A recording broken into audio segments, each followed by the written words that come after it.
নবীর পাশে কেউ নাই, কিন্তু কে আছেন বলেন? আসতে বলবেন না, কে আছেন বলেন? আমার নবীজি সেই জায়গা থেকে বের হলেন। 3 দিন 3 রাত তার পেটে কোনো খাবার যায় নাই।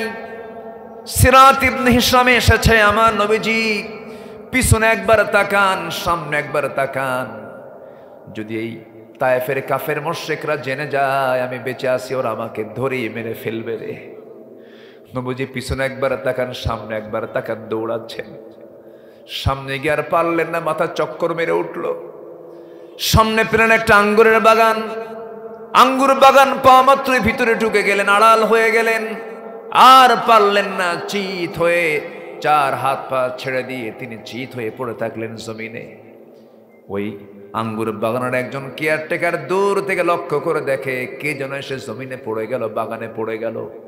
কাছাকাছি এসে দেখে এত সুন্দর চেহারার মানুষ তো পৃথিবীতে আমি দ্বিতীয়টা দেখি নাই।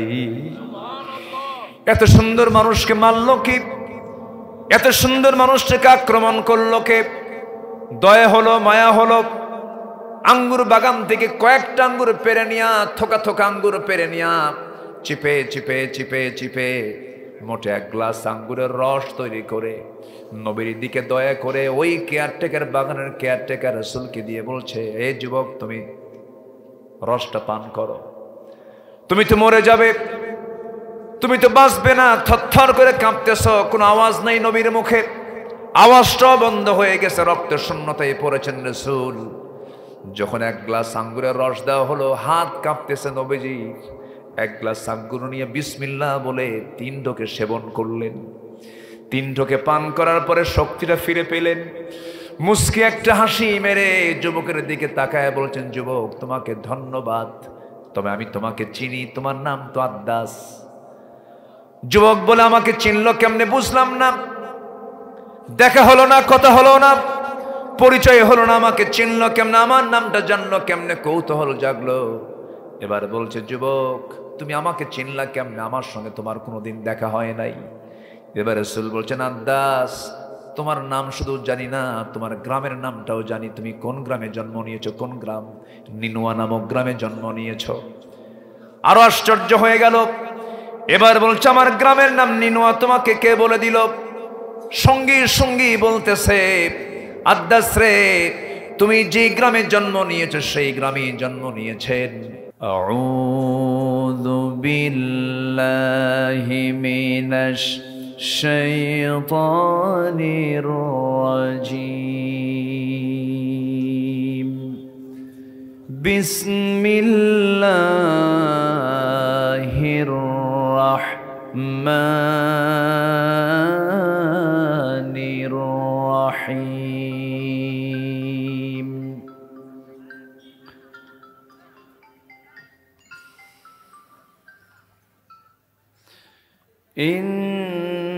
ইন্নামাল মুমিনুনা আল্লাযীনা আমানু বিল্লাহি ওয়া রাসূলিহি থুম্মা লাম ইয়ারতাবু।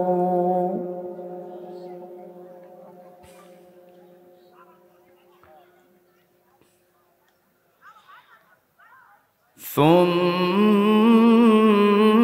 لم يرتابوا وجاهدوا بأموالهم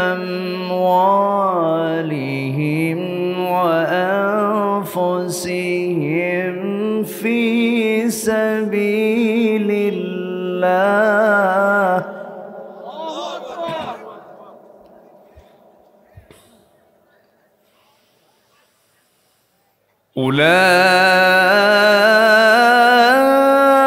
أولئك هم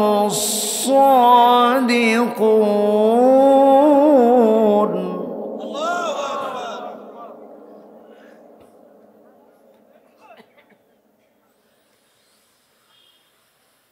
قل أتعلمون الله بدينكم والله يعلم ما في السماوات السماوات وما في الأرض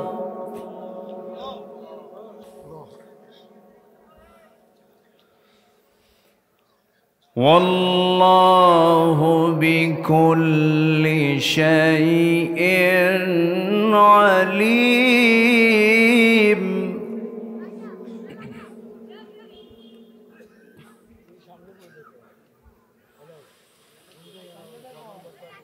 يمنون عليك أن أسلموا قل لا تمنوا علي إسلامكم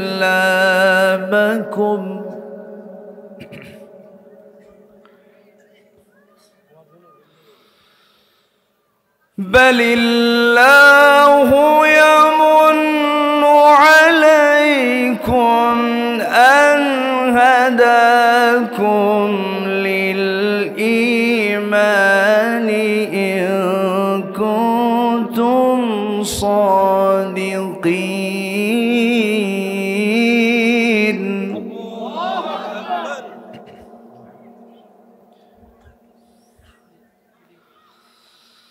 إن الله يعلم غيب السماوات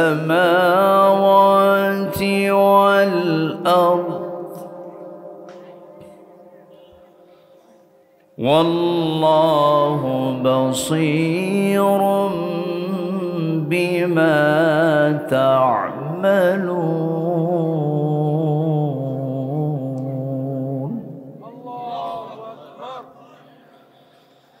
الله أكبر. بسم الله الرحمن الرحيم. إن الله وملائكته يصلون على النبي يا أيها الذين آمنوا صلوا عليه وسلموا تسليما. اللهم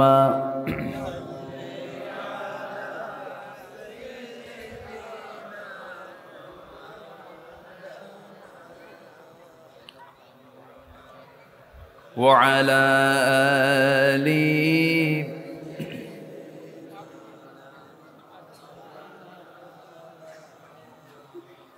একটু আওয়াজ দিয়ে নবীর প্রেমে মাতোয়ারা হয়ে জবান খুলে জোরালো কণ্ঠে সবাই বলুন আল্লাহুম্মা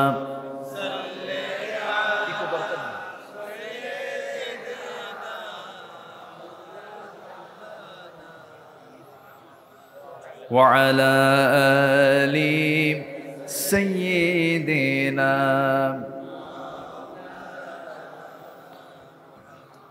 সবাই বলুন বালাগাল উলা বিকামালিহি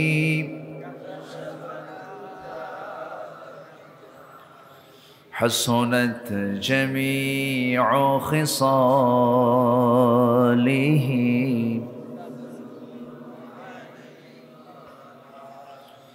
سراج الملة تمهي فخر دو عالم دلبار مولاه شريف الأنبياء نسخاب كل أديان دغر هو بلغ العلا بكماله كشف التجى بجماله حسنت جميع خصاله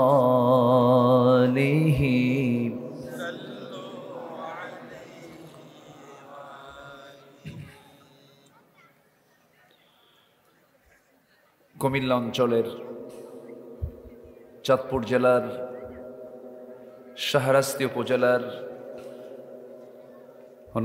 নরিংপুর এলাকাবাসী যুব সমাজ মাহফিল ইন্তেজামি কমিটি কর্তৃক আয়োজিত হাই স্কুল মাঠে অনুষ্ঠিত তাফসীরুল কোরআন মাহফিল 2024 মহৎ আয়োজনের সম্মানিত সুযোগ্য সভাপতি মুহতারাম মাওলানা আবুল বাশার সাহিব, আজকের প্রোগ্রামের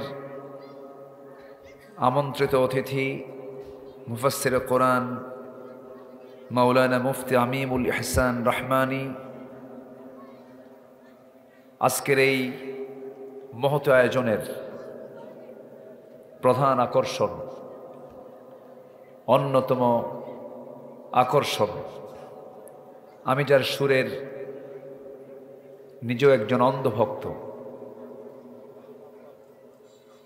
সুর সম্রাট, সুরকার, গীতিকার, যার প্রতিটি গানের মধ্যে রয়েছে, সঙ্গীতের মধ্যে রয়েছে অনেক দিক নির্দেশনা। আমার অত্যন্ত কাছের, আমার প্রাণ প্রিয় ভাই, আমার শ্রদ্ধেয় ভাইজান শেখ শিল্পী মুশিউর রহমান হাফিজাহুল্লাহ। আজকের মাহফিলের প্রধান আকর্ষণ, যাদেরকে নিয়ে আজকের এই সাজানো গোছানো বর্ণাঢ্য আয়োজন, তাওহীদের পতাকাবাহী, কালেমার ঝান্ডাবাহী, দ্বীন ইসলামের নর শারদুল বীর মুজাহিদ, প্রাণ প্রিয় সম্মানিত দ্বীনী ভাইরা, আড়ালে বসে আছেন শ্রদ্ধেয়া সম্মানিতা মা বোনেরা।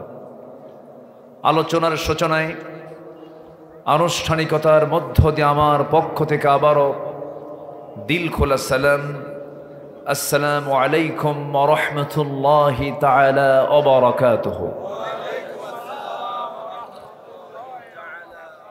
সবাই কেমন আছেন? সবাই কেমন আছেন? আমাকে প্রশ্ন করেছেন।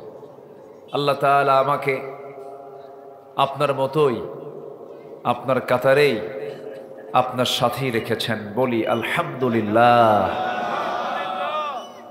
মহান রব্বি করিমের শুকরিয়া যে একটি অনুকূল পরিবেশ আল্লাহ তাআলা আমাদেরকে উপহার দিয়েছেন।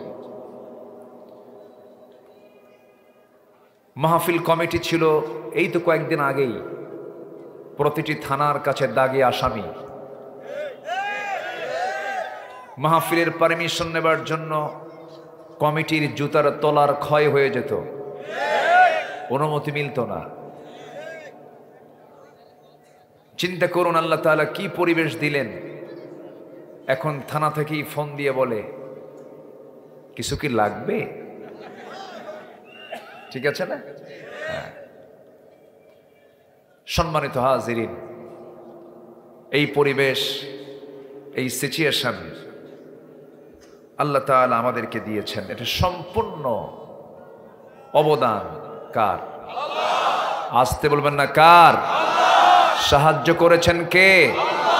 সেই মহান রবের শানে বলছি আলহামদুলিল্লাহ। চিৎকার মেরে বলছি আল্লাহুম্মা ইন্নী আসআলুকা আল হুদা ওয়াত তুকা ওয়াল আফাফা ওয়াল গিনা। আমরা আল্লাহ তাআলার শুকর আদায় করে নিলাম। মাহফিল করে 16 বছর আরাম পাইনি।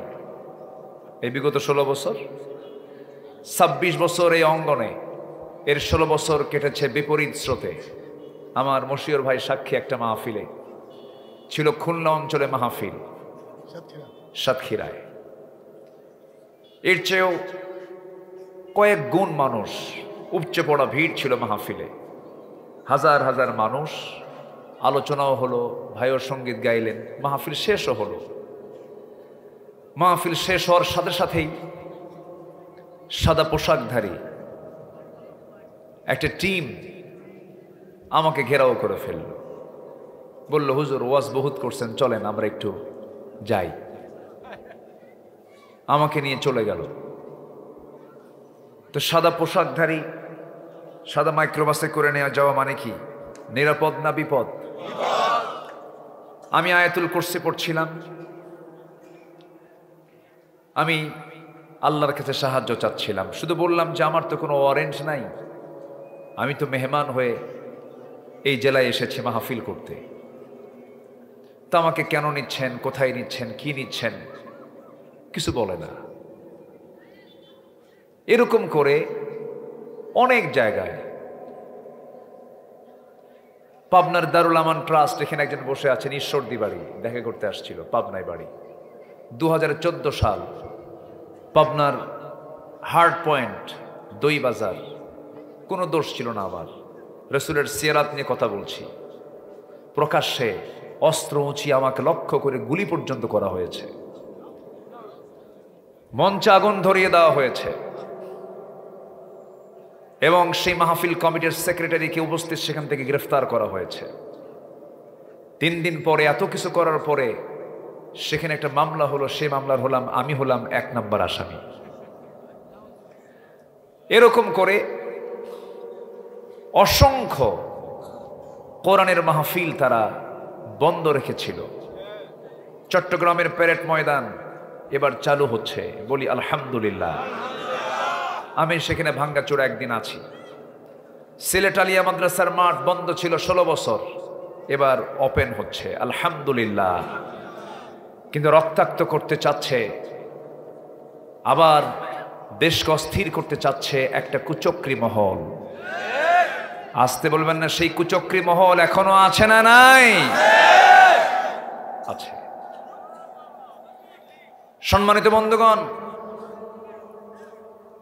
সম্মানিত ভাইয়েরা, পাহাড়া দেই আমরা মন্দির, ওরা আমাদের মসজিদ ভাঙতে চায়, ঠিক কিনা? আমরা ধৈর্যের জ্ঞান শিখেছি একজন মানুষের কাছ থেকে, তিনি হচ্ছেন মুহাম্মদ সাল্লাল্লাহু আলাইহি ওয়াসাল্লাম। আমরা শোকাহত, আমাদের এক ভাইকে আমরা গতকাল হারিয়েছি। চট্টগ্রামে তাকে ছুরিকাঘাত করে নির্মম পাশবিক কায়দায় তাকে হত্যা করা হয়েছে। উনি একজন মুসলিমদের আইনজীবী ছিলেন। সম্মানিত ভাইয়েরা, আমরা যে সময় একত্রিত হয়েছি, সে সময়টা যদিও আমাদের কিছু অনুকূল, আগামীকালকে আমার একটা প্রোগ্রাম ছিল, মাহফিল বন্ধ করে দেওয়া হয়েছে। খুব একটা ভালো কিন্তু আমরা বলতে পারছি না, কিছু কারণ আছে। এই দেশ স্বাধীন হয়েছে 53 বছর। কত বছর বলেন তো? 53 বছর। এর মধ্যে কেউ এই দেশ শাসন করেছেন 25 বছর, কেউ চালাইছে 16 বছর, কেউ চালাইছে 9 বছর, মাঝখান দিয়া কয়েক বছর মঈনুদ্দিন ফখরুদ্দিন গ্রুপ চালাইছে কয়েক বছর। এই 53 বছর যারা ক্ষমতার মসনদে ছিলেন, তাদের সবার নামের আগে মোহাম্মদ লাগানো ছিল, তাদের ধর্মের নাম ইসলামও ছিল, এবং তারা নির্বাচনের আগ দিয়ে বলেছেন কেউ কেউ মদিনার সনদে আমরা দেশ চালাবো, অনেক কিছুই বলেছেন, বহু ধোঁকাবাজি তারা দিয়েছেন। 53 বছরের সবগুলোকে আমার দেখা শেষ, আর দেখতে চাই না। আগামীর দেশ আমরা দেখতে চাই কোরআনের দেশ। রাজি আছেন তো ইনশাআল্লাহ? কোরআন কার? আসতে বলবেন না, কোরআনটা কার? দিয়েছেন কে? মরা মানুষের জন্য, জিন্দা মানুষের জন্য। কিন্তু আজকে কোরআন তেলাওয়াত হয় বেশি কোথায়? কুলখানি। কিখানি? কুলখানি, চল্লিশা, এগুলোতে আজকে কোরআনের তেলাওয়াত হয়। লিয়ুনযিরা মান কানা হাইয়া, কোরআন জিন্দা লোকের জন্য নাজিল হয়েছে, কিন্তু মরার পরে হাফেজ ভাড়া করে কোরআন তেলাওয়াত শোনায় মরা মানুষে। মরা মানুষ কি শোনে? শোনে না। সম্মানিত বন্ধুগণ, ঠিক সেই সময় আমরা একত্রিত হয়েছি যে সময় বিশ্বের 56টি মুসলিম রাষ্ট্র 180 কোটি মুসলমান, প্রতি 4 জনে মোট জনসংখ্যার 1 জন মুসলমান, 56টি মুসলিম রাষ্ট্র 2 শতাধিক রাষ্ট্রের ভিতরে, খনিজ প্রাকৃতিক সম্পদে ভরপুর মুসলিম রাষ্ট্রগুলো, এত কিছু, বিশ্বের 10টা ধনীর তালিকার ভিতরে প্রায় 4-5টা ধনীর তালিকায় আছে হলো মুসলিম রাষ্ট্রগুলো।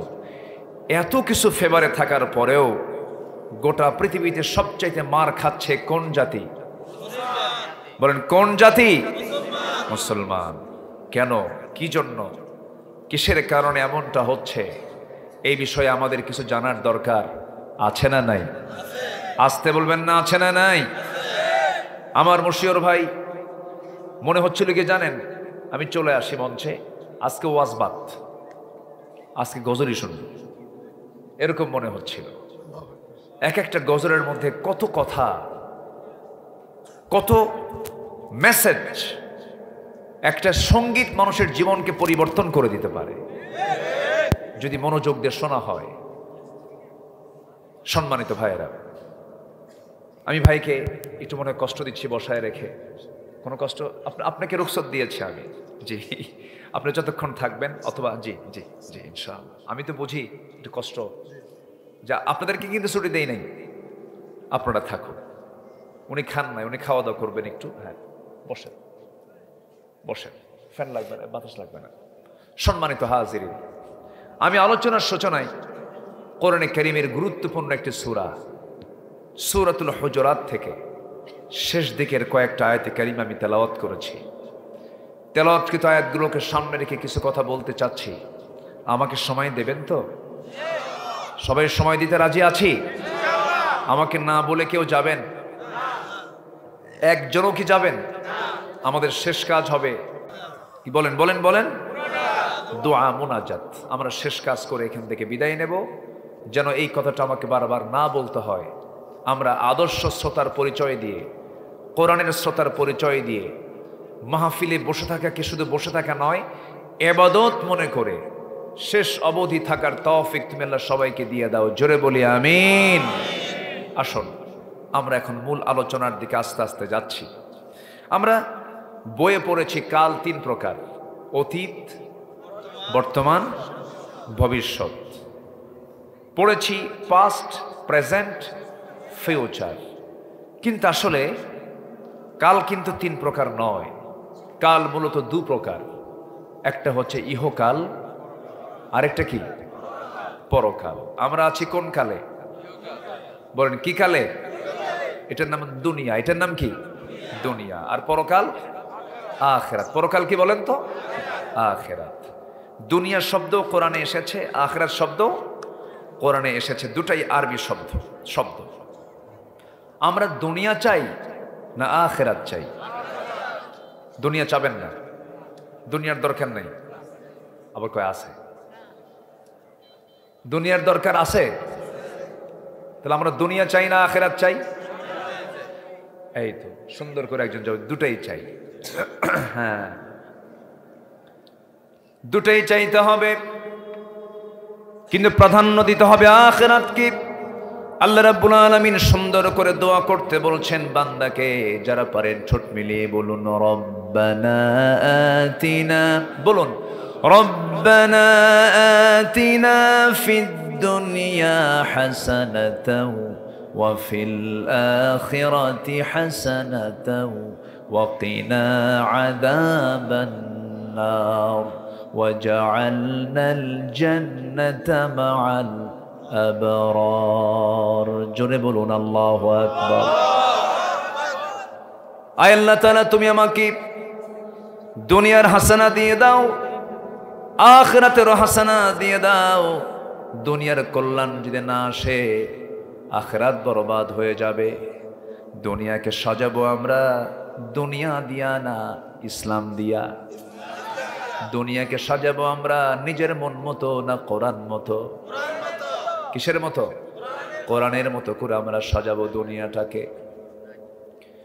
ব্যক্তি জীবন থেকে নিয়ে শুরু করে আন্তর্জাতিক পরিমণ্ডল পর্যন্ত প্রত্যেকটা জায়গায় যদি বান্দা দুনিয়াকে কোরআন দিয়ে সাজিয়ে নেয়, এই সাজানো জীবনের ফলাফল হবে আখিরাতে জান্নাত। জোরে বলি সুবহানাল্লাহ। কিন্তু সাজাতে হবে ইসলাম দিয়ে, কোরআন দিয়ে সাজাতে হবে। কিন্তু দুঃখজনক হলো সত্য, আমার দেশের এক শ্রেণীর মুসলমান আছে, কোরআনটাকে নামাজে মানতে চান কিন্তু সমাজে মানতে দেন না, জানো না। আছে না নাই? আচ্ছা, এখানে বড় প্রবলেম। এটা হচ্ছে মুনাফিক চক্র। ওদেরকে বোঝা কঠিন। এই মহল আমার দেশে মনে হয় নাই। আসতে বলবেন না, আছে না নাই? ওরা ইসলামটা কি নিজের মতো করে মানতে চায়, নামাজ পড়বে, রোজা রাখবে, টাকা আছে, হজে যাবে, মসজিদ মাদ্রাসা বানাবে, মাহফিলও করবে। কিন্তু যখন বলা হবে মদের দোকান বন্ধ, সুদের কারবার বন্ধ, জেনার লাইসেন্স চলবে না, পর্দার পরিবেশ আনতে হবে, সুদ ঘুষ চলবে না, এই জাতীয় কথা বললে পরে ওরা বলে এগুলো বন্ধ করা যাবে না। এগুলো কি সম্ভব নাকি বন্ধ করা?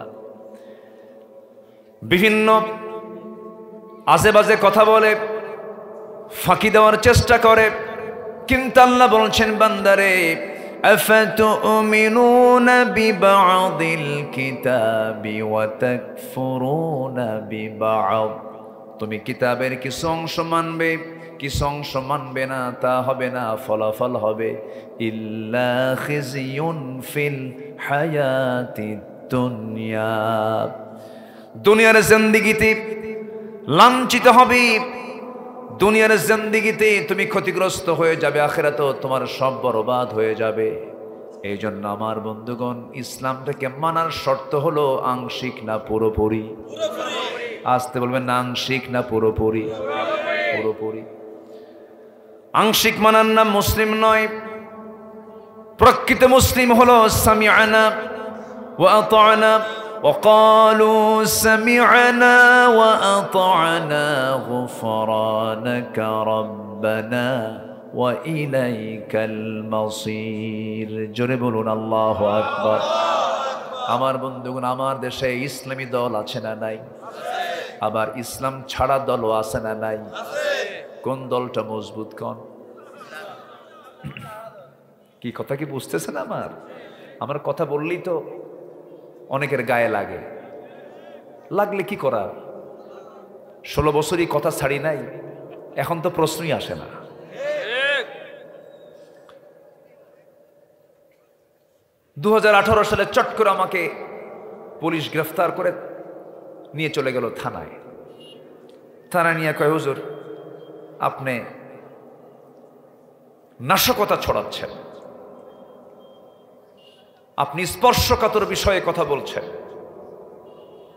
রাষ্ট্রদ্রোহিতার মামলা একখান দিয়া বলল, হুজুর নির্বাচনের আগ পর্যন্ত একটু জেলখানায় থাকেন। পাঠায় দিল। কোনো দোষ ছিল না। ঢুকলাম, ঢোকা মাত্রই দেখি এক মুরব্বী, 85 বছর বয়স, আমাকে দেখি লম্বা একখান সালাম দিয়ে বলে, হুজুর আপনি জেলখানায়? খুব খুশি হয়েছি। বললাম, ঢুকলাম জেলখানায়, খুশি হলেন আপনি? এটা কেমন কথা? জেলখানায় ঢুকলে কি খুশি হয়? মুরব্বী মুস্কি হাসি মেরে বলে, হুজুর খুশি হয়েছি এই জন্য মাহফিলে যায় ওয়াজ শুনি, দূর থেকে আপনার কথাগুলো শুনি, কাছে তো যাওয়ার চান্সই পাই না, একটু মোসাফা করবো তাও সুযোগ পাই না। তো এত সুন্দর করে আপনি আমার কাছে চলে আসছেন, এতে কি আমার দুঃখের সংবাদ না সুখের সংবাদ? তো বললাম, চাচা আপনার বয়স হতো, আপনি কেন জেলখানায়? তিনি বলছেন, আমার নামে মামলা দিয়েছে। কি মামলা? বিস্ফোরক মামলা। আমি নাকি বোমা মারছে এই ভাঙ্গা হাত দিয়া। 85 বছরের হাতে কি ফিটনেস থাকে? থাকে থাকে। সে মারতে গেলে তো উল্টা তার মাথায় পড়বে। তার নামে মামলা দিয়েছে হলো বোমা হামলা, বোমা মামলা, বিস্ফোরক মামলা। কি দেখলাম আমরা, কি আমরা অবলোকন করলাম। 16 বছর ফেরাউন পৃথিবীতে বেঁচে ছিল হলো 1600 বছর, এরা ছিল 16 বছর। সংখ্যার যে মিল হলো কেমনে বুঝলাম না। বুঝলাম, ওটা ছিল পুরুষ, এটা ছিল মহিলা। অনেক কিছু করেছে তারা। আল্লামা সাইদির মতো মানুষকে তারা ছাড়ে নাই। যখন তার কথা মনে হয়, আহারে এত মাজলুম, আমার মনে হয় 53 বছরের ইতিহাসে কোনো আসামিকে এত লম্বা সময় রিমান্ডে নেওয়া হয়নি। ওনাকে চেয়ারে বসে রাখা হয়েছে, অসুস্থ মানুষ, 3 দিন ধরে চেয়ারে বসানো হয়েছে, 3 দিন ঘুমাতে দেওয়া হয়নি। উনি মাথা ঘুরে পড়ে গেছেন, হিন্দ অফিসার দিয়ে তাকে থাপ্পড় পর্যন্ত মারা হয়েছে। এগুলো ভেতরের খবর। এই দৃশ্য সহ্য করতে না পেরে তার বড় কলিজার টুকরা সন্তান দুনিয়া থেকে বিদায় নিয়েছে। কত যন্ত্রণা, কত অসহ নির্যাতন এরা করেছে। 2023 সালের 13 আগস্ট মাস্টার প্ল্যান করে সুস্থ মানুষকে জেলখানা থেকে বের করে হসপিটালে জোর করে নিয়ে পয়জনিং দিয়ে বিষ প্রয়োগ করে দুনিয়া থেকে তাকে বিদায় করা হয়েছে। তাফসীর মাহফিলের এই প্ল্যাটফর্ম থেকে আমরা এটাই জানান দিতে চাই, আল্লামা সাঈদীর হত্যার সঙ্গে যারাই জড়িত, দৃষ্টান্তমূলক শাস্তি সময়ের সবচাইতে বড় দাবি। রাজি আছেন কারা কারা? হাত উঁচু করে দেখান মুসলমান।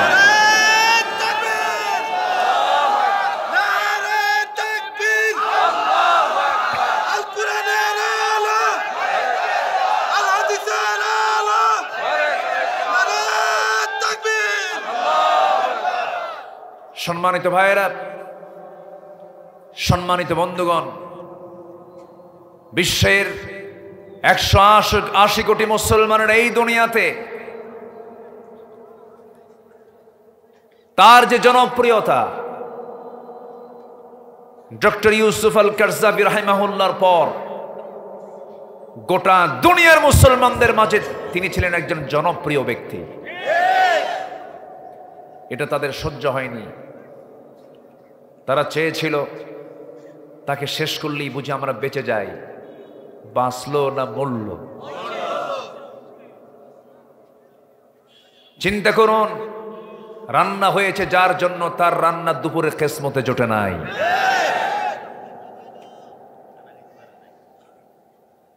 মাত্র 45 মিনিট টাইম দেওয়া হয়েছিল।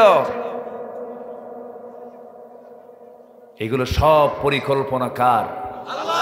ওয়া মাকারু ওয়া মাকারাল্লাহ আল্লাহু খায়রুল মাকিরিন। কি হয়ে গেল? কি হলোটা কি? দেখেন কি চমক আল্লাহ লাগায় দিয়েছেন। সুবহানাল্লাহ বলবেন না? জোরে বলি সুবহানাল্লাহ। আল্লাহ আছেন না নাই? কত কথা শুনেছি, আমাদের কানে এসেছে, না মরা পর্যন্ত উপায় নাই। কত কথা শুনছি আমরা, তাই না? কোথায় গেল ভিশন 2021? সে সোজা চলে গেছে 41, 24 আউট, কিচ্ছু না।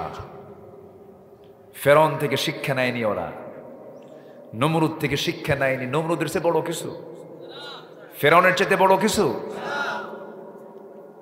সম্মানিত ভাইয়েরা, সম্মানিত বন্ধুগণ, এই জন্য দুনিয়াকে সাজাবো ইসলাম দিয়ে। মূল প্রিপারেশন হবে দুনিয়ার না আখেরাতের। টার্গেট হবে দুনিয়া না আখেরাত? আখেরাত। আখেরাতের প্রস্তুতির জন্য আমরা আজকে 15টা কাজ শিখে যাব। কয়টা কাজ বলেন তো? 15টা কাজ আমরা আজকে শিখে যাব কোরআনের আলোকে। আমি আমার মতো করে বলবো না, কোরআন থেকেই বলবো। জোরে বলি ইনশাআল্লাহ। এই লোকটা উঠলো কেন? ওই যে বসেন, সমস্যা? আমি ধরে ফেলতেছি, রাগ করতেছেন নাকি আপনারা? বসেন, একটু বসেন। মাহফিলের শৃঙ্খলা, এখানে ফেরেশতা আছে না বলেন তো? তাদের কি খাতা কলম নাই? রেকর্ড হয় না? আছে। আল্লাহকে বলবে, আল্লাহ এই শ্রোতাটা না একটু ডিস্টার্ব করে, বোঝেন নাই? তারাও তো রেকর্ড করে সবকিছু। আমরা ফার্স্ট কাতারের হব। জোরে বলি ইনশাআল্লাহ। নবীর বয়ানে সাহাবে কেরাম নড়চড়ও করতেন না ভয়ে। একদিন শুধু আমার নবীর সামনে দুজন, সাইয়েদনা আবু বকর এবং ওমর রাদিয়াল্লাহু আনহুমা, এই দুজন কথা বলতেছেন। তর্ক বিতর্ক করতে করতে তাদের কথার আওয়াজটা আমার নবীর আওয়াজের চাইতে একটু বুলান্দ হয়েছে। সেটাও কিন্তু সূরা হুজুরাত প্রথম দিকে। শুধু একটু আওয়াজটা বড় হয়েছে। আমার নবীজির মনটা একটু খারাপ হলো, আহারে আমার কথার চাইতে বড় আওয়াজ হলো। শুধু এতটুকু আল্লাহ রাসূল মনে করেছেন। আল্লাহ রাব্বুল আলামিন কি করার শব্দ প্রয়োগ করেছেন? যারা মক্কায় গেছেন, মদিনায় রাসূলের কবর যারা জিয়ারা করেছেন, আমার নবীর কবরের পাশে দুজন সাহাবীর কবরের উপরে আয়াতটা লাগানো আছে, ইয়া আইয়ুহাল্লাযীনা আমানু লা তারফাউ আসওয়াতাকুম ফাওকা সাওতিন নবী ولا تجهروا له بالقول كجهر بعضكم لبعض أن تحبط أعمالكم وأنتم لا تشعرون جربون الله أكبر ইমানদারেরা তোমরা তোমাদের আওয়াজকে নবীর আওয়াজের চাইতে বড় করো না, পরিবেশ নষ্ট করো না। এমনটা বেয়াদবি যদি আল্লাহর সামনে প্রমাণিত হয়ে যায়, তোমাদের জীবনের সমস্ত আমল নামাগুলো কাঠ হয়ে যাবে, বিফল হয়ে যাবে। সেই দিন থেকে নিয়ে শুরু করে মৃত্যুর দিন পর্যন্ত সাইয়েদনা আবু বকর এবং ওমর রাদিয়াল্লাহু আনহু দুজন সাহাবী নবীর সামনে মিনমিন করে কথা বলতেন, আস্তে আস্তে কথা বলতেন। একবারে রাসূল শুনতে পারতেন না, বলতেন ওমর কি বললা আবার বলো তো। উনি মনে মনে ভাবতেন আর বলতেন, জোরে বলতে গেলে যেন যদি কোনো বেয়াদবি হয়ে যায়। এই যে আদব, এই যে আখলাক ইসলাম শিখিয়ে দিয়েছে, যে সমাজের মধ্যে স্নেহ নাই, শ্রদ্ধা নাই, সেই সমাজে কখনো আদর্শ সমাজ হতে পারে না। এই 16 বছর বেয়াদব নেতৃত্ব ছিল, ঠিক কিনা বলেন? ঠিক কিনা? আদবের কোনো নেতৃত্ব ছিল না। কোথায় রিং বাজে, এগুলো কাটায় দেন। কি রিং বাজতেছে কোথায়? কি নেতা, কি নেতৃত্ব দিল? একই দল করে, একই দলের মধ্যে অন্তর্দ্বন্দ্ব, গ্রুপিং, কুত্তা গ্রুপ, শিয়াল গ্রুপ। আসতে কন কেন? ঠিক কিনা? নেতা বক্তব্য দেয় মঞ্চে, ওইদিকে সিয়ান্নে মারামারি। যে নেতৃত্বের শৃঙ্খলা নাই, যে নেতৃত্বের ভিতরে স্নেহ নাই, শ্রদ্ধা নাই। যুবকরা আজকের মাহফিলে তোমরা বেশি এসেছ, খালি খেয়াল করবা, যে নেতা তোমাকে নামাজের কথা বলে না, যে নেতা তোমাকে আদর্শের কথা বলে না, যে নেতা তোমাকে তোমার হাতে মদের বোতল তুলে দেয়, নারীকে উঠায় দেয়, তোমার হাতে ইয়াবা তুলে দেয়, তোমার হাতে অস্ত্র তুলে দেয়, যে নেতা তোমাকে পরকালের ভয় দেখায় না, ওই নেতৃত্ব তোমার সামনে হাজির হলেই মুখে থুতু মারবা, জুতা মারবা। সব দেখেছি আমরা, সব প্রতারণা, সব কি প্রতারণা। আমি ভাবছিলাম যুবকরা মনে হয় মাদকাসক্ত হয়ে, ডিভাইস আসক্ত হয়ে, গেমস আসক্ত হয়ে শেষ হয়ে গেছে, কিন্তু না, জাতে মাতাল হলেও তালে ঠিক ছিল, একদম জায়গা মতো গিয়ে হাজির হয়ে গেছে। আল্লাহু আকবার বলেন। অতএব যুবকরা তোমরা পাহারা দাও। আমার বিশ্বাস এই পাহারা দিতে থাকো, আর শুধু মুখ থেকে একটাই কথা আসবে, সমাজের শান্তির জন্য আমরা ইসলামকে দেখতে চাই। দেখবা গোটা বিশ্বের মানচিত্রে বাংলাদেশ হয়ে গেছে একটা আদর্শের মাইল ফলক। জোরে বলি ইনশাআল্লাহ। আমরা প্রস্তুতি নেব, প্রিপারেশন নেব, দুনিয়ার না আখিরাতের? দুনিয়ার না আখিরাতের? এর জন্য 15টা কাজ আমরা শিখবো আজকে। নাম্বার 1, আমরা ঈমান আনবো। কি আনবো বলেন তো? এখন প্রশ্ন হলো, হুজুর এমন কমন কথা, ঈমান তো আনছি বহু আগে। ঈমান আগে আনতে হবে। ঈমান আছে, সমস্ত কাজ আপনার জন্য প্লাস হয়ে যাবে। ঈমানটা নাই, কোনো কাজ আপনার জন্য, ভালো কাজ আপনার জন্য প্লাস হবে না। বিল গেটসের নাম শুনেছেন? আমেরিকার বিল গেটস বিশ্বের ধনকুবের অন্যতম একজন ধনী। প্রচুর সম্পত্তি সে রেড ক্রসকে দান করেছে। মানবতার সেবায় সে এত দান করার পরে, ডোনেট করার পরেও তার কোনো পুরস্কার, তার কোনো দান আল্লাহর দরবারে মঞ্জুর হবে না। কারণ তার মধ্যে কি নাই? ঈমান নাই। আবার ঈমান আছে, আমল নাই, এটা দিয়েও কোনো কাজ হবে না। কারণ ঈমানহীন আমল মূল্যহীন। আবার এরপরে হচ্ছে আমলহীন ঈমান, মূল্যহীন, দুটাই লাগবে। আল্লাহ যেখানে ঈমানের কথা বলেছেন সেখানে তিনি আমলের কথা বলে দিয়েছেন। যেখান থেকে আমি তেলাওয়াত শুরু করেছি, আল্লাহ রাব্বুল আলামিন সুন্দর করে বলছেন, ইন্নামাল মুমিনুনা আল্লাযীনা আমানু বিল্লাহি ওয়া রাসূলিহি সুম্মা লাম ইয়ারতাবু وجاهدوا بأموالهم وأنفسهم في سبيل الله أولئك هم الصادقون জোরে বলুন আল্লাহু আকবার। প্রকৃত মুমিন তো তারাই যারা ঈমান আনবে আল্লাহর উপরে, নবীর উপরে, রাসূলের উপরে, সন্দেহ করবে না, সন্দেহ মুক্ত ঈমান যারা আনবে। আমার বন্ধুগণ, আমার দেশে বহু ইমানদার আছে বছরে 2 দিন নামাজে যায়। কয়দিন নামাজে যায়? এই 2 দিনটা কোন দিন বলেন? 2 ঈদের দিন।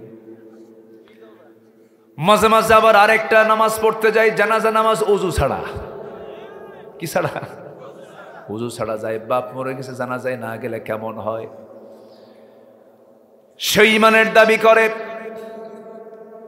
আমার দেশে বহু ইমানদার আছে রোজাও রাখে না, বরঞ্চ নিজে তো রোজা রাখি না, রমজান মাসে হোটেল খোলা রাখে, রমজান মাসে মদের দোকানগুলো খোলা রাখে, রমজান মাসে বেশ্যাবৃত্তির লাইসেন্সও দিয়ে দেয়। আসতে বলবেন না আছে না নাই? আসতে বলবেন না আছে না নাই? আছে। কিছু কিছু লোকের নামই আছে ঈমান আলী। কি নাম? নামাজি পড়ে না। তো ফজর আলী ঘুম থেকে ওঠে সকাল 10টায়। নাম কি রাখছে? ফজর আলী। নাম হলো লাল মিয়া, এদিকে কালা কুসকুসা। নাম হলো আতর আলী, পকেটে গাজার গন্ধ। নাম হলো বাদশা মিয়া, ভিক্ষা করে বেড়ায়। নাম হলো খোকা মিয়া, বয়স হলো 85 বছর। নাম রাখছে কি? খোকা মিয়া। নাম দিয়ে তো কাজ হবে না, বংশ দিয়েও কাজ হবে না, টাকা পয়সা দিয়ে কাজ হবে না, দলীয় পদ দিয়ে কাজ হবে না, নেতৃত্ব দিয়ে কাজ হবে না। কাজ হবে আমার আল্লাহর সামনে। যদি কেউ দামি হতে চায় তার কি লাগবে বলেন? ঈমানটা লাগবে। বাবা দিয়ে যদি সন্তানের উপকার হতো তাহলে নূহ আলাইহিস সালামের ছেলে কেনান জান্নাতি হয়ে যেত। সন্তান দিয়ে যদি বাবার উপকার হতো, জাতির পিতাকে, জোরে বলেন, আবারও বলেন, আবারও বলেন। বারবার বলার কারণ কি জানেন? হ্যাঁ, বুঝে নিয়ে। হ্যাঁ, কোথায় চাপায় নাই ওরা বলেন? 4000 কোটি টাকার শুধু ভাস্কর্য বানাইছে, বাপের টাকা।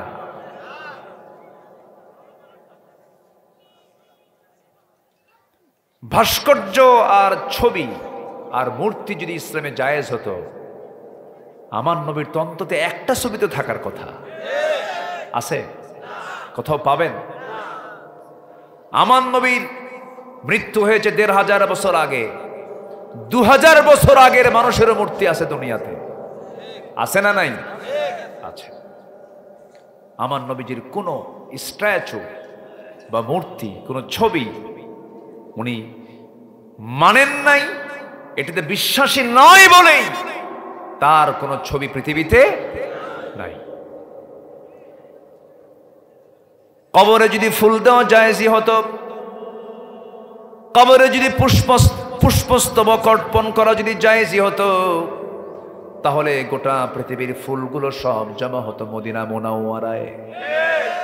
আমার নবীর কবরে কোনো একটা ফুল আছে নাকি? কোনো ফুল কেউ নিয়ে যায় নাকি? না। বরঞ্চ আমার নবীজি কেউ যদি রাসূলের দিকে তাকায়া যদি সেজদা দেওয়ার মতো যদি মানসিকতা নিয়ে যদি মাথা নিচু করতে চাইতো, রাসূল ক্ষেপে যেতেন, রেগে যেতেন। কি করো এগুলো? নবীর সামনে যদি কেউ নবীকে রক্ষা রেখে যদি কেউ দাঁড়ায়া যেত, বসায়া দিতেন। নবীজি নিজের কাপড় নিজে সেলাই দিতেন, নিজের জুতা নিজে টানতেন, নিজের কাপড় নিজে সুন্দর করে ধুয়ে দিতেন। আম্মা জানা এসে বলেন, নবীর খেদমত করব কখন? আমি উল্টা, আমাকে রাসূল নবী আমার খেদমত করেছেন। আমি অসুস্থ হয়েছে, আমার হাত পাগুলো রাসূল আমাকে টিপে পর্যন্ত দিয়েছেন, আমার রান্না বান্না রাসূল করে দিয়েছেন, আমার ঘর রাসূল সুন্দর করে ঝাড়ু দিয়ে পরিষ্কার করে দিয়েছেন। নবীজি খেদমত চান নাই, নবীজি খেদমত করেছেন। আমার নবীজির সামনে কেউ দাঁড়ায় গেলে বসায়া দিতেন। তায়েফের ঘটনা কে না জানেন? খুব কমন ঘটনা। নবীজি তায়েফের ময়দানে গিয়ে দাওয়াত দিতে নিয়ে ফুল পেয়েছেন না পাথর পেয়েছেন? পাথরগুলো সেই নরম গোল গোল পাথর নয়, চোকা চোকা পাথর। প্ল্যান করে রাসূলকে লক্ষ্য করে মেরেছে, নবীজির কোমল দেহের মধ্যে গেঁথে গেছে, নবীজির দেহের মধ্যে ঢুকে গেছে। আমার নবীজি সম্পূর্ণ একাকী তায়েফে একাকী পড়ে গেলেন। মাথায় পাথর লাগার সঙ্গে সঙ্গে ফিঙ্কি দিয়ে রক্তগুলো গড়ে গড়ে দাড়িগুলো লাল হয়ে গেছে, নবীজির সাদা জুব্বা লাল হয়ে গেছে। নবীজি মুখ থুবড়ে জমিনে পড়ে গেলেন। নবীর পাশে কেউ নাই। কাফের মুশরিকরা ভাবতেছিল মনে হয় বুঝি মুহাম্মদ বিন আব্দুল্লাহ মারা গেছে, মরে গেছে, এই ভেবে তারা চলে গেল। এত মারা তাকে মেরেছে। আমার নবীজি কিছুক্ষণ পর সেন্সটা ফেরত পেলেন। সেন্সটা ফিরে পেয়ে আস্তে করে বসলেন। আস্তে করে বসেই দেখেন হাঁটবেন কেমনে, জুতার তলার সঙ্গে পায়ের তলার জমাট বেঁধে গেছে রক্ত দিয়া। আমার নবীজি টান মারেন, খোলে না। আমার নবীজি টান মারেন, খোলে না। জিবরিল আমিন এসে বলছেন, ইয়া রাসূলুল্লাহ, ফেরেশতাকুল অস্থির হয়ে গেছেন, আল্লাহ তাআলা আমাকে ইমার্জেন্সি পাঠায় দিয়েছেন, আপনি যা বলবেন আজকে তাই হয়ে যাবে। এই তায়েফকে দুই দিকের পাহাড় দিয়া চাপা দিয়া শেষ করে দেওয়া হবে। আমার রাসূল কাদা কাদা কণ্ঠে বলছেন, ভাই জিবরাইল, নূহের মতো দোয়া আমি করব না, আমার ভাই মুসার মতো আমি দোয়া করব না। সব যদি চাপা দিয়া ধ্বংস করে শেষ করে দেওয়া হয়, আমি আমার কালিমার দাওয়াত আমি কার কাছে পৌঁছাবো রে? আমি মাফ করে দিলাম। নবীজি সেই জায়গা থেকে আস্তে করে বের হলেন। নবীর পাশে কেউ নাই, কিন্তু কে আছেন বলেন? আস্তে বলবেন না, কে আছেন বলেন? আমার নবীজি সেই জায়গা থেকে বের হলেন। 3 দিন 3 রাত তার পেটে কোনো খাবার যায় নাই। সিরাত ইবনে হিশামে এসেছে, আমার নবীজি পিছনে একবার তাকান, সামনে একবার তাকান। যদি এই তায়েফের কাফের মুশরিকরা জেনে যায় আমি বেঁচে আছি, ওরা আমাকে ধরেই মেরে ফেলবে রে। নবীজি পিছনে একবার তাকান, সামনে একবার তাকান, দৌড়াচ্ছেন। সামনে গিয়ে আর পারলেন না, মাথা চক্কর মেরে উঠল। সামনে পেলেন একটা আঙ্গুরের বাগান। আঙ্গুর বাগান পা মাত্রই ভিতরে ঢুকে গেলেন, আড়াল হয়ে গেলেন। আর পারলেন না, চিত হয়ে 4 হাত পা ছেড়ে দিয়ে তিনি চিত হয়ে পড়ে থাকলেন জমিনে। ওই আঙ্গুর বাগানের একজন কেয়ারটেকার দূর থেকে লক্ষ্য করে দেখে কে যেন এসে জমিনে পড়ে গেল, বাগানে পড়ে গেল। কাছাকাছি এসে দেখে এত সুন্দর চেহারার মানুষ তো পৃথিবীতে আমি দ্বিতীয়টা দেখি নাই। এত সুন্দর মানুষকে মারলো কি? এত সুন্দর মানুষটাকে আক্রমণ করলো কে? দয়া হলো, মায়া হলো। আঙ্গুর বাগান থেকে কয়েকটা আঙ্গুর পেরে নিয়া, থোকা থোকা আঙ্গুর পেরে নিয়া চিপে চিপে চিপে চিপে মোটে 1 গ্লাস আঙ্গুরের রস তৈরি করে নবীর দিকে দয়া করে ওই কেয়ারটেকার বাগানের কেয়ারটেকার রাসূলকে দিয়ে বলছে, এই যুবক, তুমি রসটা পান করো, তুমি তো মরে যাবে, তুমি তো বাঁচবে না। থরথর করে কাঁপতেছ, কোনো আওয়াজ নেই নবীর মুখে, আওয়াজটাও বন্ধ হয়ে গেছে, রক্ত শূন্যতায় পড়েছেন রাসূল। যখন 1 গ্লাস আঙ্গুরের রস দেওয়া হলো, হাত কাঁপতেছে নবীজি। 1 গ্লাস আঙ্গুর নিয়ে বিসমিল্লাহ বলে 3 ঢোকে সেবন করলেন। 3 ঢোকে পান করার পরে শক্তিটা ফিরে পেলেন। মুস্কি একটা হাসি মেরে যুবকের দিকে তাকায় বলছেন, যুবক, তোমাকে ধন্যবাদ, তবে আমি তোমাকে চিনি, তোমার নাম তো আদ্দাস। যুবক বলে, আমাকে চিনলো কেমনে? বুঝলাম না, দেখা হলো না, কথা হলো না, পরিচয় হলো না, আমাকে চিনলো কেমনে, আমার নামটা জানলো কেমনে? কৌতূহল জাগলো। এবার বলছে, যুবক তুমি আমাকে চিনলা কেমনে? আমার সঙ্গে তোমার কোনোদিন দেখা হয় নাই। এবার রাসূল বলছেন, আদ্দাস তোমার নাম শুধু জানি না, তোমার গ্রামের নামটাও জানি। তুমি কোন গ্রামে জন্ম নিয়েছো? কোন গ্রাম? নিনুয়া নামক গ্রামে জন্ম নিয়েছো। আরো আশ্চর্য হয়ে গেল। এবার বলছে, আমার গ্রামের নাম নিনুয়া, তোমাকে কে বলে দিল? সঙ্গী সঙ্গী বলতেছে, আদ্দাস রে, তুমি যে গ্রামে জন্ম নিয়েছো সেই গ্রামে জন্ম নিয়েছেন আল্লাহর পয়গম্বর ইউনূস আলাইহিস সালাতু ওয়াস সালাম। সঙ্গে সঙ্গে বলছেন, সঙ্গে সঙ্গে আদ্দাস বলতেছে, আমার গ্রামে একজন নবীর জন্ম। এই তথ্য তোমাকে কে দিলে? ইতিহাস তুমি কেমন করে জানলে? ওই গ্রামে তো তোমার বাড়ি নয়, তোমাকে কে বললো এই কথা? আমার নবীজি এবার রক্তাক্ত চেহারা নিয়ে, মুচকি হাসি নিয়ে বলছে, যুবক একজন নবীর কাছে তার একজন নবীর খবর থাকতেই পারে। আদ্দাসের বুঝতে দেরি হলো না। আদ্দাস খ্রিস্টানি কায়দায়, সে ছিল খ্রিস্টান, খ্রিস্টানি কায়দায় সোজা গিয়ে দ্রুত গিয়ে নবীজির পায়ের দিকে দুটো হাত রেখে কদমটাকে আস্তে করে দুই কদমে দুই হাত রেখে সেজদা দিয়ে তাকে ধন্য করবে, এই চিন্তায় তার দিকে কদমটা নিচ্ছিল, হাতটা গায়ে দিচ্ছিল। রাসূল চট করে টের পেয়ে বললেন, আদ্দাস শিরকের কাজ নবীরা গ্রহণ করে না। আল্লাহু আকবার বলেন।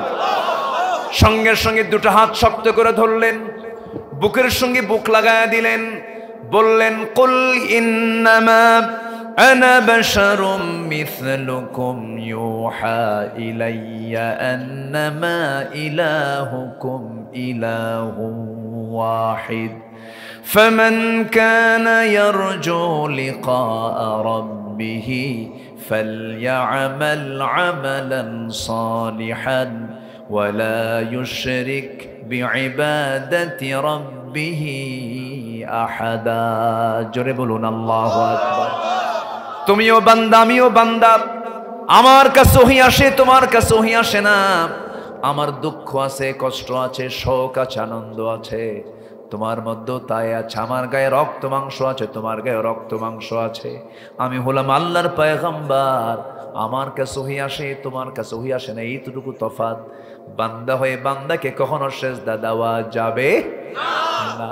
আমার দেশে কিছু মাজার আছে, মাজারের ভণ্ডগুলো মুরিদ থেকে সেজদা নেয়, ঠ্যাংগুলো ভাঙ্গা দরকার, ঠিক কিনা? আমার বন্ধুগণ, ইমানকে প্রশ্নবিদ্ধ করা যাবে না। এক নাম্বার পুঁজি হলে আখিরাতের জন্য ইমান। এক নাম্বার কি? ইমান। বাপ দিয়ে সন্তান কোনো কাজে আসবে না, সন্তান দিয়ে বাবার কোনো কাজে আসবে না। জাতির পিতাকে বলেন আরো জোরে। মূর্তি রেখেছেন না ভেঙ্গেছেন? তার বিরুদ্ধে মামলা হয়েছিল মূর্তি রক্ষা করার না মূর্তি ভাঙ্গার? বলেন বলেন বলেন। মূর্তি ভাঙ্গার মামলা খেয়েছেন কে কে কে কে? শেষ পর্যন্ত মামলার ফলাফল হলো তাকে কোথায় ফেলে দিয়েছিল বলেন? কোথায়? আগুনে। তিনি আগুনে নিক্ষিপ্ত পর্যন্ত হয়েছেন। বাপ পর্যন্ত তাকে, বাবা নিজে হাতে তাকে আগুনে ফেলে দিয়েছিল। সেই দিকে আফসোস করে আল্লাহকে লক্ষ্য করে তিনি বলেছেন, আল্লাহ, চরম দুর্দিনে বাপটা অন্তত সন্তানের পক্ষে অবস্থান নেয়। আজকে আমার দুনিয়াতে কেউ নাই, আল্লাহ আমার বাপ পর্যন্ত আমাকে আগুনে ফেলতে চায়। আল্লাহ তাকে সহযোগিতার হস্ত প্রসার করে দিলেন। ইমানটা এত মজবুত জিনিস, ইমানের কাছে আগুনটাও জান্নাত হয়ে যায়। জোরে বলে সুবহানাল্লাহ। ইমান শক্তিশালী না আগুন শক্তিশালী? ইমান। ইমানের কাছে আগুন হেরে গেল। নির্দিষ্ট দিন পর্যন্ত থাকলেন, আগুনের ভিতরে বের হয়ে আসলেন। আজফি হজু ইব্রাহিম কা ইমা পায়দা আগ কর সকতি হ্যায় এক আন্দাজ গুলিস্তা পায়দা। আজ কোথাও যদি উদয় হয় ইব্রাহিমের মতো ইমান করতে পারে অগ্নিকুণ্ডে খুবসুরত এক গুলিস্তান। জোরে বলুন আল্লাহু আকবার। একজন মূর্তি পূজকের ছেলে, একজন পৌত্তলিক পিতার ছেলে ইব্রাহিম যদি মূর্তিগুলোকে ভেঙ্গে চুরমার করে দিতে পারেন, আর ইব্রাহিমের সন্তানরা আজকে মূর্তি পূজকদের পক্ষে তারা ফেসবুকে স্ট্যাটাস দেয়, ঠিক কিনা?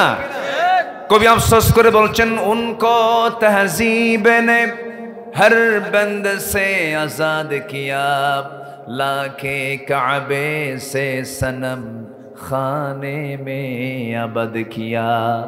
নব্য যুগের সভ্যতা মোহে কেটে ফেললে সব বাঁধন, মসজিদ ছেড়ে মন্দিরে গিয়া বাসা বেঁধেছ হায় এখন। মসজিদ ভাল লাগে না, মন্দিরে তোমার জন্য ভালো লাগে।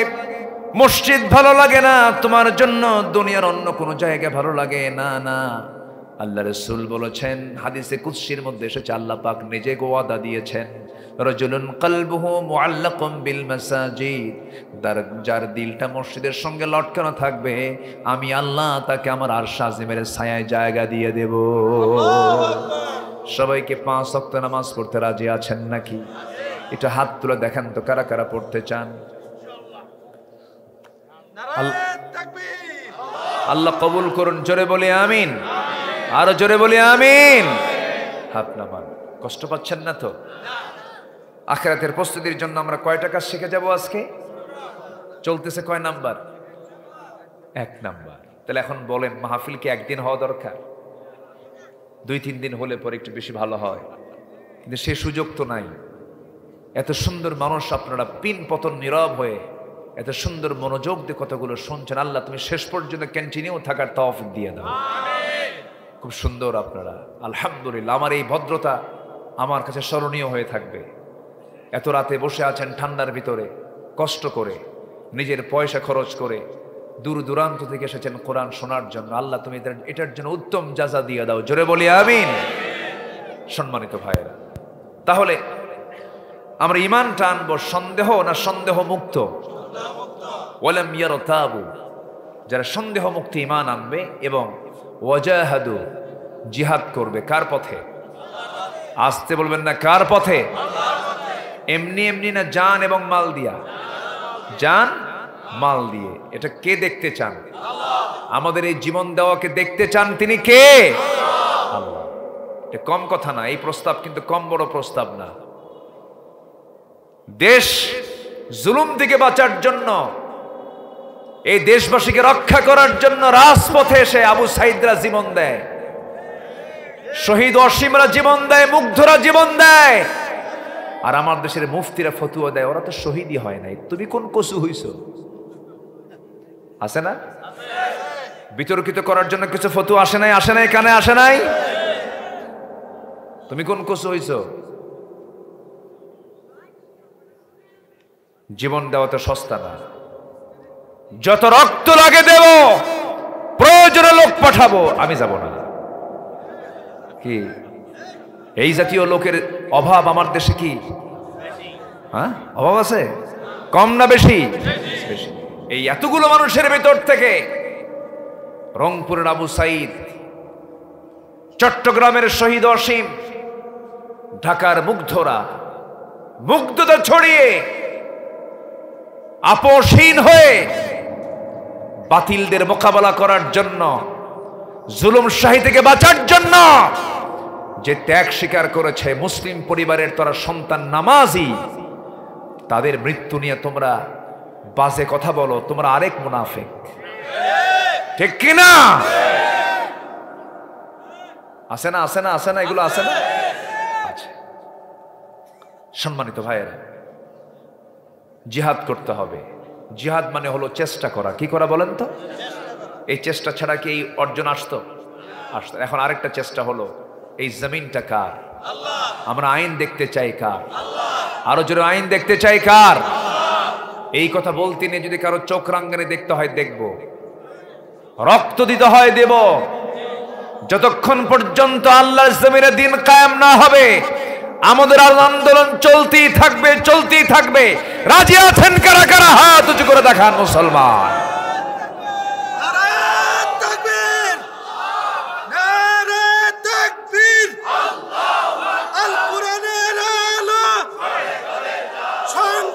জালা আল কোরআনের আলো শাল হাদিসের আলো সংসদে জালা নারে তাকবীর। আল্লাহ কবুল করুন, জোরে বলি আমিন। আমার নবীজির দিন কেটেছে ঘোড়ার পিঠে, রাত কেটেছে জায়নামাজে। নবীজির শত্রু ছিল কম না বেশি? আমার নবীজিকে হত্যা করার জন্য বিষ প্রয়োগ করা হয়েছে খাবারের ভিতরে। দিন কায়েমের জন্য আমার নবীর দুটো দাঁত ভেঙে গেছে উহুদের প্রান্তরে, খন্দকের প্রান্তরে কোদাল দিয়ে পরীকে খনন করতে গিয়ে আমার নবীজির ওই যে কোমর কুঁজো হয়েছে, মৃত্যুর দিন পর্যন্ত রাসূল আমার কোমর সোজা করে দাঁড়াতে পারেন নাই। দিন কায়েমের জন্য যদি আমার নবীজির কোমর হারাতে হয়, দাঁত হারাতে হয়, নবীজির যদি দেশ ছাড়তে হয়, সেই দিন কায়েমের জন্য আমাদের এরকম ত্যাগ স্বীকার করার দরকার আছে না নাই? মিষ্টি খাওয়া সুন্নত আর দাঁত ভাঙ্গা সুন্নত কখনো সমান হতে পারে না। আল্লাহর পথে জিহাদ, এই হুকুমটা কার? আসতে বলবেন না কার? আল্লাহ। সম্মানিত বন্ধুগণ, কোন এক মুফতি ফতুয়া দিয়েছিল কিয়ামত পর্যন্ত হরতাল হারাম। কিয়ামত পর্যন্ত হরতাল হারাম। তা কিয়ামত পর্যন্ত যদি হরতাল হারাম হয়, তাহলে বিগত যে আন্দোলনটা হলো 5 আগস্টের পর যে ফলাফল আসলো, তাহলে এটাও হারাম। যারা হারাম বলেছে তারাই আবার এই যে বিজয় হয়েছে, তারা আবার শুভেচ্ছা জানাইছে, আমরা তাদের কাছে কৃতজ্ঞ, তারা দেশটাকে জুলুম মুক্ত করেছে। এগুলো কি ইমানদারের কথা না মুনাফিকের কথা? বলেন কি কাদের কথা? কাদের কথা বলেন তো? মুনাফিকের কথা। আমরা বহু চিত্র আমার দেশে দেখতে পাচ্ছি। বিগত 16 বছর একটা মামলা নাই, মামলা তো দূরের কথা, একটা গায়ের আঁচড়ও লাগে নাই, কিন্তু চোরের মায়ের খুব বড় গলায় কথা বলে। আছে না? আসতে বলবেন না, আছে না নাই? আছে। সম্মানিত ভাইয়েরা, ঈমানকে আমরা ফ্রেশ রাখবো, জোরে বলি ইনশাআল্লাহ। নাম্বার 2, তাকওয়া অর্জন করব আমরা। বলেন কি অর্জন করব? তাকওয়া। সত্যের পথে আমরা টিকে থাকবো, জোরে বলি ইনশাআল্লাহ। ঈমানদার থাকবে হলো একটা মাছ আছে, এই মাছটাকে এলাকায় কি বলে জানি না, বাইম মাছ চিনেন তো? এলাকায় কি কয়? ওর ছোট যে আছে ওটাকে কি বলে? গুচ্চা। গুচ্চা মাছ, ঠিক আছে। এই গুচ্চা মাছ, বাইম মাছ, এদের বসবাস কি পানিতে না কাদায়?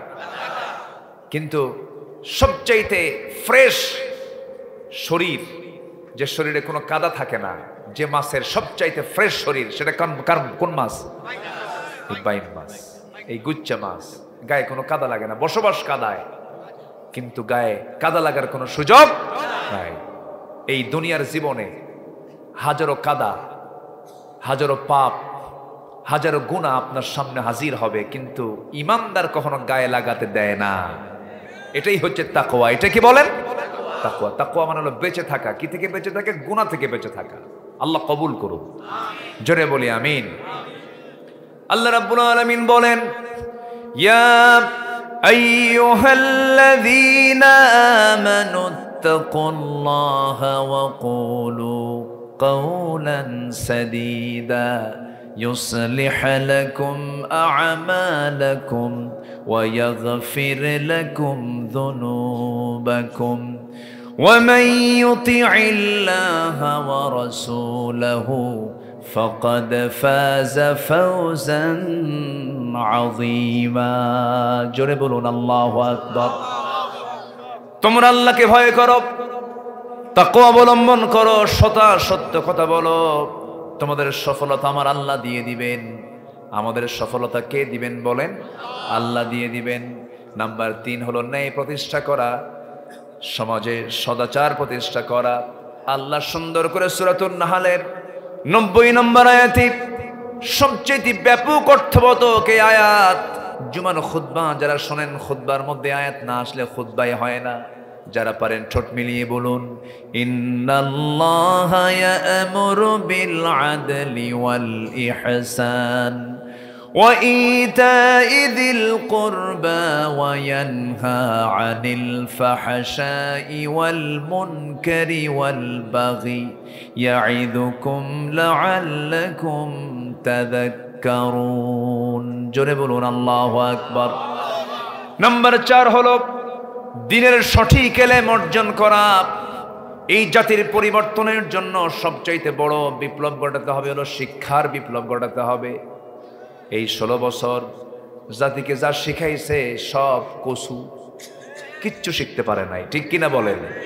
কিছুই শিখে নাই, শিক্ষার ফলাফল 0। এই বছরের শুরুতে শিক্ষকদেরকে ট্রেনিং এ শিখাইছে হলো হাঁসের ডাক, প্যাক প্যাক। মনে আছে না আপনাদের? মনে আছে না? এগুলো শিখাইছে, অনেক কিছু শিখাইছে তারা। এগুলো একটা ষড়যন্ত্র। এই জাতির পরিবর্তনের জন্য সবচাইতে বড় একটা পরিবর্তন আনতে হবে, শিক্ষার বিপ্লব ঘটাতে হবে। প্রত্যেকটি শিক্ষাঙ্গনে, প্রত্যেকটি ডিপার্টমেন্টে, ফ্যাকাল্টিতে কোরআনের সিলেবাস করতে হবে বাধ্যতামূলক, ঠিক কিনা? কোরআনকে যদি বাধ্যতামূলক করে দেওয়া হয়, অফিসার হবে সৎ, ডিসি হবে আদর্শ ডিসি, এসপি হবে আদর্শ এসপি। কিন্তু যদি আপনি কোরআনের শিক্ষা যদি না দেন, ওরাই করবে কি? দেশের সম্পদ বাইরে লোপাট করবে। যেটা 16 বছরে দেশ থেকে 11 লক্ষ কোটি টাকা তারা দেশ থেকে পাচার করেছে। লাইট কি হলো? আচ্ছা থাক, সমস্যা না। আমাকে দেখতে পাচ্ছেন তো? আসেন তো আপনি? না অন্ধকের আবার দৌড় মারবেন? থাকেন, সমস্যা নাই। এই তো লাইট চলে আসছে। কিবার আনাকুম জানাকুম কেন? হ্যাঁ, কোথাও কোনো শর্ট সার্কিট হচ্ছে, কোথাও কোনো শর্টেজ হচ্ছে। হ্যাঁ ঠিক আছে, আমার দিকে তাকান। 15টা বিষয় আজকে আমরা শিখে যাবো আখিরাতের প্রস্তুতির জন্য। চলতেছে 4 নাম্বার। সম্মানিত বন্ধুগণ, শিক্ষার ভিতরে যতক্ষণ পর্যন্ত কোরআন এবং সুন্নাহর জ্ঞান না ঢুকানো হবে, জাতির চরিত্র কখনো ভালো হতে পারে। আজকে স্বামী তার বউকে উলঙ্গ করে রাস্তায় নিয়ে হাঁটে, এটা মনে করে এটি আমার জন্য ক্রেডিট, আমার সুন্দরী বউ মানুষকে দেখাচ্ছি কম। কথা আছে কিনা? এগুলো আছে না? আছে না? বেকুব বেকুব, এগুলো বেকুব, ব্যাক্কেল, এগুলো কোনো আকেল নাই। কি করে জানেন? হুন্ডায় চড়ায়, পিছনে হুন্ডা, পিছনের সিটে উঠায় R15 লেটেস্ট ভার্সন। তো এই সমস্ত হুন্ডার আবার প্যাসেঞ্জার সিট হলো 3 তলা, আর ড্রাইভিং সিট হলো আন্ডারগ্রাউন্ড, এত নিচে, ওরা দেখাই যায় না ও আছে যে কোথায়। আন্ডারগ্রাউন্ড, আর ড্রাইভিং সিটটা হলো কি বলে, প্যাসেঞ্জার সিটটা হলো একদম 3 তলা, সবাই দেখতে পায়, জাতি একদম দেখতে কোনো অসুবিধা নাই। এরকম সিটে বউকে উঠায়া দিয়া আন্ডারগ্রাউন্ডে স্বামী শুয়ে থেকে হুন্ডা যখন চালায়, হুন্ডার আওয়াজ একটু কম। হুন্ডার আওয়াজ না শুনলে তো জাতি আর তাকাবে না। হুন্ডার আওয়াজ কেমনে বাড়ানো যায়? 500 থেকে পাইপ, ওই যে ধোঁয়া বের হওয়ার স্যালেঞ্জার পাইপ যেটা নাকি কি বলে, ওটা খুলে ফেলে। খুলে ফেললেই এমন আওয়াজ হয়, হেলিকপ্টার ফেল। দিল একখান টান, এক টানে 20 মাইল গেল। 20 মাইল জুড়ে ডানে বামে যারা ছিল সব চেয়ে আছে এটা কি যায়। জাতি দেখলো, সন্ধ্যার আগ দিয়ে নদীর কূলে গিয়ে 16 Pro Max iPhone latest version, ওটা দিয়ে ছবি তুলে ফেসবুকে আপলোড দেবে। উপরে ক্যাপশন, উপরে টাইটেল লিখতেছে, প্রিয় বন্ধুরা আসুন আমার বউটাকে সবাই জামাতের সাথে দেখি। জোরে বলি নাউজুবিল্লাহ, আরো জোরে বলি নাউজুবিল্লাহ। আজকের সমাজে চলছে আজকে বেহাপনার প্রতিযোগিতা। উলঙ্গ পরার প্রতিযোগিতা। যে যত কাপড় খুলতে পারে তাকে বলা হয় সাহসী অভিনেত্রী। কম কথা, কাপড় সব খুলে ফেলছে। এগুলোর দৃশ্য আমরা আর দেখতে চাই না। দেশকে সাজাবো আমরা কোরআন দিয়ে। জোরে বলে ইনশাআল্লাহ। যুবকরা তোমরা যারা আছো, তোমার গ্রামকে তুমি সাজাও। তোমার গ্রামে কারা নামাজ পড়ে না তাদের তালিকা করো, তাদেরকে দাওয়াত দাও। তোমার গ্রামের যে মাতব্বর, সে মাতব্বর যদি নামাজ না পড়ে, তোমরা যুবকের একটা টিম গিয়ে আস্তে করে বসবে, বসে বলবে, আঙ্কেল সম্মান নিয়ে কথা বলি, আপনাকে সম্মান করে শ্রদ্ধা রাখি, আপনি দয়া করে আমার গ্রামের মাতব্বর, আপনি অ্যাজ এ মুসলিম আপনাকে 5 ওয়াক্ত নামাজ পড়তে হবে। যদি নামাজ পড়েন আপনার মাতব্বরি আমরা মানব, আর যদি নামাজ পড়ার মতো আল্লাহর হক লঙ্ঘন করেন আপনার নেতৃত্ব আমরা মানব না। স্পষ্ট বলে দিবা। কি আমার কথা কি মন খারাপ করতেছো নাকি তোমরা?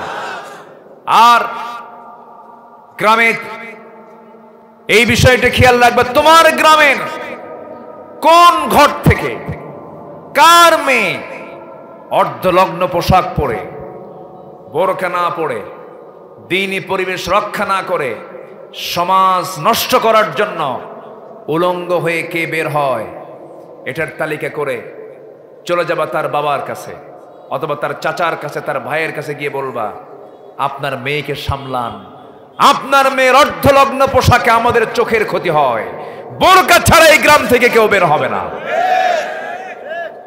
কি আমার কথা কি বিরক্ত হচ্ছেন আপনারা?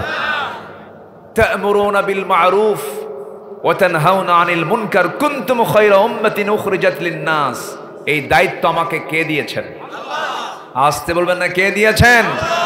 আল্লাহ যুবকদেরকে সজাগ থাকার তৌফিক দাও। জোরে বলি আমিন। আমার বন্ধুগণ,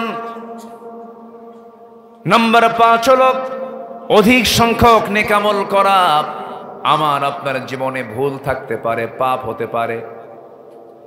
পাপহীন কোনো মানুষ এইখানে কেউ নাই। দুনিয়াতে কোনো পাপহীন মানুষ খুঁজে পাওয়া যাবে না আল্লাহর নবী ছাড়া। সবার জীবনে গুনাহ আছে, সবার জীবনে পাপ আছে, কিন্তু পাপের পরিমাণটা যেন বেশি না হয়, পাপটা যেন বড় ধরনের কোনো পাপ না হয়। শিরকের গুনাহ, পিতামাতার সঙ্গে খারাপ আচরণ করা, মুখ থেকে বেফাঁস কথা বলা। আল্লাহ রাসূল একদিন বলছেন, আমি তোমাদেরকে বড় বড় পাপের কথা বলবো নাকি? আলা উনাব্বিউকুম বিআকবারিল কাবাইর আল ইশরাকু বিল্লাহ, উকুকুল ওয়ালিদাইন, কাউলুজ জুর। আমি কি তোমাদেরকে বড় বড় গুনার কথা বলবো নাকি? রাসূল 3টা বড় গুনার কথা বললেন। নাম্বার 1 হলো আল্লাহর সঙ্গে শিরিক করা। শিরিক সমাজে আজকে আছে না নাই বলেন? যারা আল্লাহর বিধানকে বাদ দিয়ে অন্য কোনো বিধানকে বিশ্বাস করবে, এটাই তো বড় শিরক। নাম্বার 2 হলো পিতামাতার সঙ্গে নাফরমানি করা। বাপ মাকে ভাত দেয় না, বাপ মার খোঁজ খবর নেয় না, এমন সন্তান তো শাহরাস্তিতে নাই। আছে? আছে। কেন হবে এটা? এটা তো হওয়ার কথা ছিল না। বরঞ্চ বাপ মাকে দেখতে হবে সবার আগে। ইয়াসআলুনাকা মাযা ইউনফিকুন কুল মা আনফাকতুম মিন খায়রিন ফালিল ওয়ালিদাইনি ওয়াল আকরাবিন। প্রথম খরচ তো বাপ মার জন্য হওয়ার কথা ছিল, কিন্তু বাপ মার জন্য সন্তান খরচ করলো না, বাপ মাকে কিছুই দিল না, বাপ মার জানাজা পর্যন্ত আসতে পারে না, বাপ মার কোনো খোঁজ খবর রাখে না। এমন সন্তান আমার দেশে আছে না নাই বলেন? আসতে বলবেন না, আছে না নাই? গত বছর নাটোর এক মাহফিল ছিল। সেই মাহফিল একটা চিঠি আমার কাছে এসেছে। এক মহিলা চিঠি লিখে আমার কাছে পাঠিয়ে দিয়েছেন, ভাঙ্গা ভাঙ্গা হাতে লেখা, বয়স্ক নারীর লেখা, বয়স্ক একজন মার লেখা। তিনি আমাকে লক্ষ্য করে চিঠি লিখেছেন, হুজুর আসসালামু আলাইকুম।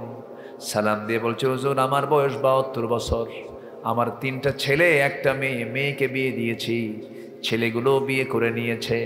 ছেলেদের ঘরগুলো আমার ঘরের চতুর্পাশে ছেলেদের ঘর, মাঝখানে হলো আমার ঘর। নিজের রান্না নিজে করে খাই। আমার 3টা সন্তান বিয়ে করেছে, তাদের বাড়িতে যে হাঁড়িতে রান্না বান্না হয়, প্রত্যেকটা রান্না বান্নার ঘ্রাণ আমার নাকে এসে ধাক্কা খায়, কিন্তু নিজের রান্না নিজে আমাকে করে খেতে হয়। আমার জন্য দোয়া করবেন। এমন ফ্যামিলি মনে হয় নাই? আসতে বলবেন না, আছে না নাই? বুড়ো বয়সে তোমার মা একা একা রান্না করে খাচ্ছে, তুমি রান্না বান্না করে ভিন্ন করে খাচ্ছ, ভালো কথা। 3 সন্তান মিলে এক মাকে খাবার দিতে পারে না, অথচ সেই মা ছোট্টবেলায় 3 সন্তানকে এক হাড়িতে খাওয়াইছে, ঠিক কিনা? পোড়া কপাল এই সমস্ত সন্তানগুলো। একটা প্রশ্ন করবো আপনাকে, বলুন তো, মা বড় না বউ বড়? চিন্তা করে কইছে? ভালো করে বলুন তো, মা বড় না বউ বড়? মাহফিলে মা বড়, বাড়িতে বউ বড়। হ্যাঁ, এটাই বাস্তবতা। এই জায়গায় সে ভুলে যায় না মাই বড়, কিন্তু মাহফিল থেকে চলে যায় যখন বাড়িতে, মা একটা ধমক দিলে পর উল্টা ধমক দিয়ে দেয়। মা ধমক দেওয়ার অধিকার রাখে কিনা বলেন? মা থাপ্পড় মারার অধিকার রাখে কিনা বলেন? মা থাপ্পড় মারতে পারেন, ধমকও দিতে পারেন, সে অধিকার মাকে দিয়েছেন কে? মা শাসন করতে পারেন, মা ধমক দিতে পারেন। বুড়ো বয়সী শিশুর মতো হয়ে গিয়ে অনেক কথাই বলতে পারেন, তুই আমার জন্য রাত 3টার দিকে আপেল নিয়ে আয়, কমলা নিয়ে আয়, আঙ্গুর নিয়ে আয়, ছোট মানুষের মতো হয়ে যায়। ফালা তাকুল্লাহুমা উফ, উফ শব্দ করে কথা বলো না। ওকুল্লাহুমা কাওলান কারীমা, সুন্দর করে কথা বলো, দিল উজাড় করে কথা বলো। মা যখন বুড়ো হয়ে যায় তখন বড় হয় না, ছোট হয়ে যায়, বলেন? ছোট হয়ে যায়। বুড়ো যখন হয়ে যায় আকারেও ছোট, মনটাও ছোট হয়ে যায়, চিন্তা চেতনাও ছোট হয়ে যায়। ও আমার ভাইরা, যাদের মা জীবিত আছে, যারা বুড়ো হয়ে গেছে, মা গুলো ছোট হয়ে গেছে, বয়স হয়ে গেছে, হাড়গুলো ক্ষয় হয়ে গেছে, ওজন কমে গেছে, বাড়িতে যাবা, মার পাশে গিয়ে আস্তে করে বসবা। তোমার মা যেমন করে ছোট্টবেলায় তোমাকে কোলে নিয়েছে, মাকে প্রয়োজন কোলের মধ্যে নিবা, মায়ের ঘ্রাণ নিবা, মায়ের গায়ের গন্ধ নিবা, মার কাছ থেকে দোয়া নিবা। এই পৃথিবীর দুনিয়ার শ্রেষ্ঠ আলেমের দোয়া কবুল হতেও পারে, নাও পারে। দুনিয়ার সব দোয়া মিস হতেও পারে, নাও কবুল হতেও পারে, নাও পারে। কিন্তু বন্দেকের গুলি মিস হবে, কিন্তু বুড়া মার দোয়া কখনো মিস হবে না। মার কাছে গিয়ে মাফ চাও, মার পাটা ধরো, মাকে চুমা দাও, মাকে কপালে চুম্বন এঁকে দাও, মাকে ধরো, মাকে পেশাবখানায় নিয়ে যাও, 3টা বাজে, মাকে ধরে নিয়ে সুন্দর করে তাকে গোসল টোসল করাইয়া দাও, সুন্দর করে মাথায় কাপড় দিয়ে দাও, মাথায় তেল দিয়ে দাও, কারণ ছোট্টবেলায় তোর মা তোকে এরকম করে খেদমত করছে। মুসা আলাইহিস সালাতু ওয়াস সালাম একদিন তাফসীরে এসেছে, আল্লাহকে বলছেন, আল্লাহ আমি তো জান্নাতে যাব, তুমি আমাকে জান্নাতে যাওয়ার কথা বলেছো, আমি জান্নাতের বাসিন্দা হব, কিন্তু জান্নাতে আমার বন্ধুটা কে হবে? আল্লাহ বলছেন কসাই। কাল্লা, আমার কসাই হবে জান্নাতের বন্ধু। এটা কেমন হলো?